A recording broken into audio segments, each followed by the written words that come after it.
Indian navy to deploy 4 warships in South China Sea. देखिए ना, ये इसकी कोई क्या है। ठीक है, इंडिया ने अपने 4 जहाज जो हैं वहां पे भेजने का फैसला कर दिया, बहरी जहाज, और बहरी जहाज उनके 2 माह तक या 2 माह से ज्यादा वहां पे रहेंगे, 4 जहाज।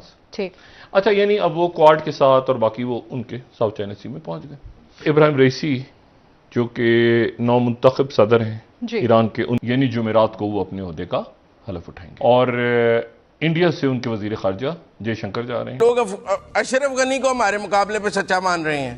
हैरानगी की बात है कि पाकिस्तान से ज्यादा मोतबर अशरफ गनी दुनिया में समझा जा रहा है। वो हमें पार्ट ऑफ सोल्यूशन अब नहीं समझते, पार्ट ऑफ प्रॉब्लम समझते हैं। कहाँ गई वो सारी साल आपकी, सारी साल मुज़म्मिल साहब। नमस्ते दोस्तों, जय हिंद। हिंदुस्तान स्पेशल में स्वागत। पूर्वी लद्दाख में धूल चटाने के बाद अब चीन को उसके घर में ही घेरने की तैयारी हो रही है। चीन को चुनौती देने के लिए भारतीय नौसेना के 4 जंगी जहाज साउथ चाइना सी में भेज दिए गए हैं। यह जंगी जहाज करीब 2 महीने तक दक्षिण चीन सागर और दक्षिण पूर्व एशिया में रहेंगे। भारतीय नौसेना ऑस्ट्रेलिया, वियतनाम, मलेशिया, इंडोनेशिया और फिलीपींस की सेनाओं के साथ युद्ध अभ्यास करेगी। इन सभी देशों का चीन के साथ दक्षिण चीन सागर में विवाद चल रहा है। इसके अलावा यह जंगी जहाज जापानी maritime self defence force, royal Australian navy और अमेरिकी नेवी के साथ पश्चिम प्रशांत में युद्ध अभ्यास में भी हिस्सा लेंगे। इस डेवलपमेंट से पाकिस्तान और ड्रैगन की चिंताएं और बढ़ गई हैं। साथ ही फिर एक और भी खबर आई, और वो खबर जो है वो बड़ी CNN जो है वो ठीक है, इंडिया का अपना फैसला है, और वो है कि India to deploy naval task force into South China sea and beyond. ठीक है, इंडिया ने अपने 4 जहाज जो हैं वहां पे भेजने का फैसला कर दिया, बहरी जहाज, और बहरी जहाज उनके 2 माह तक या 2 माह से ज्यादा वहां पे रहेंगे, 4 जहाज। ठीक, अच्छा, यानी अब वो क्वाड के साथ और बाकी वो उनके साउथ चाइना सी में पहुंच गए, और चाइना साथ ही कह रहे हैं मामला चाइना से हमारे तय हो गए हैं, सरहदी कामयाब रहे। साथ ही हमारी जो नेवी है वो 4 जहाज हम भेज रहे हैं साउथ चाइना सी में। अब देखिए ना, ANI वाले खबर दे रहे हैं, पता नहीं हमारे पास है कि नहीं, Indian navy to deploy 4 warships in South China Sea. देखिए ना, ये इसकी कोई क्या है। कल मुज़ाकरात तो कामयाब हो गए हैं, तो चलें 2 महीने के लिए चले जाएं वहां पे। पहली बात तो यह है कि इब्राहिम रईसी जो कि नौमुंतखब सदर हैं ईरान के, उनको आज बाकायदा नामजद कर दिया आयतुल्लाह खामेनी ने, और उसके 2 रोज के बाद यानी जुमेरात को वो अपने ओहदे का हलफ उठाएंगे, जिसमें ईरान का कहना यह है कि वो 10 सरबराहान मुमलिकत या सरबराहान हुकूमत को एक्सपेक्ट कर रहे हैं। वो 10 कौन से होंगे मैं नहीं जानता, ईरान से ही खबर आ रही है। स्पीकर्स हैं, वज़राए खारजा हैं, और मुख्तलिफ वफूद, नुमाइंदे वगैरह। सऊदी अरेबिया से भी नुमाइंदगी हो रही है, तो हो रही है, और इंडिया से उनके वजीर खारजा जयशंकर जा रहे हैं, और पाकिस्तान से चेयरमैन सेनेट, और एक बड़ी और न्यूट्रल पोस्ट, नहीं होता है ना बाय पार्टीजन, किसी एक पार्टी में। क्योंकि चाइना की तरफ से अमेरिका की तरफ से बात की जा रही है मुझे इस हिसाब से कि आप जो है वो एक तो ये चाइना के जो प्रोजेक्ट्स हैं इसको ऊपर नीचे करें, ये बात हुई है अमेरिका। जी हाँ, रुक गए, इसीलिए वो उनके साथ DJ ईसाई गए थे, वो वापस आ गए। मुझे साहब का क्या वहाँ पे तवील हो गए, अमेरिकन को कायल करेंगे,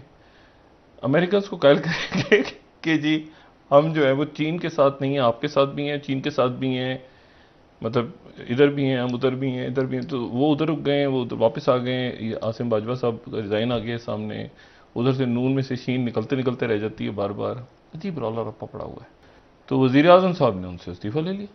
वज़ीर आज़म साहब ने लिया, या उन्होंने खुद तो वो नहीं दे सकते, क्योंकि वो खुद तो उन्होंने बनवाई है इतनी मुश्किलों से। जब वो बनी है चीफ अथॉरिटी, ये असद उमर और बाकी बहुत सारी शख्सियात जो हैं वो जाहिर है कॉन्फ्लिक्ट ऑफ इंटरेस्ट भी था कि जी ये प्लानिंग एंड डेवलपिंग था, उसके अथॉरिटी के अंडर होना चाहिए।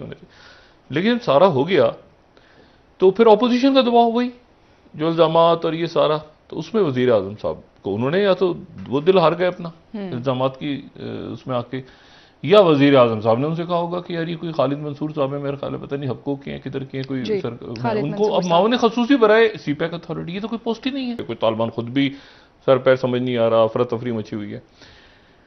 तो इसमें अब चूंकि कल अमेरिका की तरफ से बाकायदा कहा गया स्पिन बुलदर के अंदर के रुकें, और वो जंगबंदी तो नहीं हुई।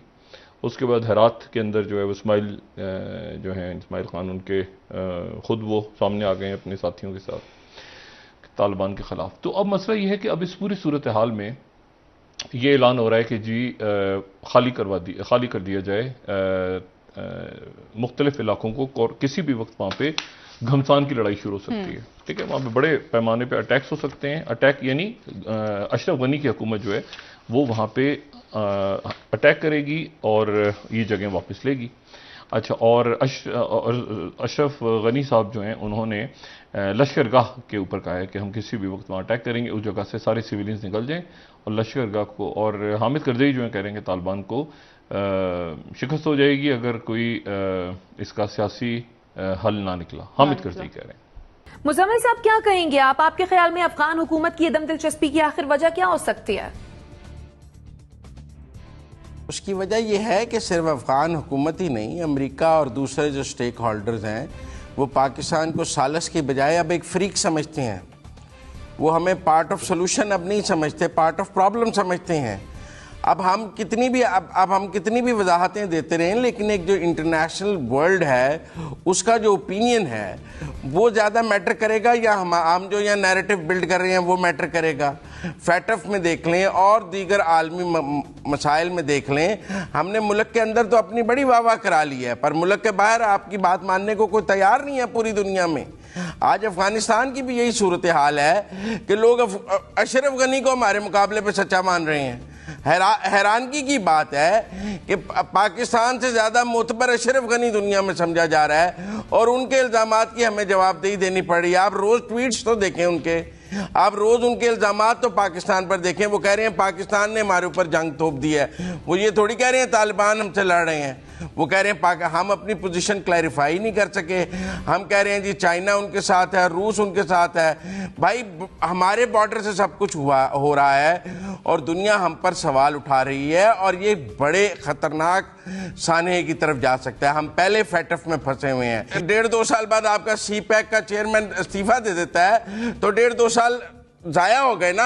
आपको पता ही नहीं लगा कि चाइनीज उसके खिलाफ है, उसके जरिए सीपैक नहीं चल सकता। एंड पे आके आज आपने उसका इस्तीफा करा दिया। ठीक है, तरह से मुजम्मिल साहब ये कह रहे हैं कि दुनिया पाकिस्तान को पार्ट ऑफ प्रॉब्लम कंसिडर करती है। देखिए दुनिया क्या कंसीडर करती है, दुनिया क्या कुछ साहब आपकी जानिब आती हूं, अतर साहब का कमेंट लेके आपकी जानिब आती हूं। आपके सवाल में एक चीज गलत है, सालिस का कभी ना पाकिस्तान ने कहा है, ना पाकिस्तान या कोई दुनिया का और मुल्क सालिस। बिल्कुल जनरल साहब, मैंने यही बात, मैंने मुजम्मिल साहब ने जो बात की है मैंने उसी को ही कोट की है। मुजम्मिल साहब ने जो बात की है मैंने बिल्कुल वही बात कोट की है। आप बड़ी खूबसूरती से कह रहे थे कि हमारा बड़ा इंपॉर्टेंट रोल है, हम सालिसी करा रहे हैं, हमने अमेरिका तालिबान को एक मिनट पर बिठा दिया है। कहाँ गई वो सारी सालिसी?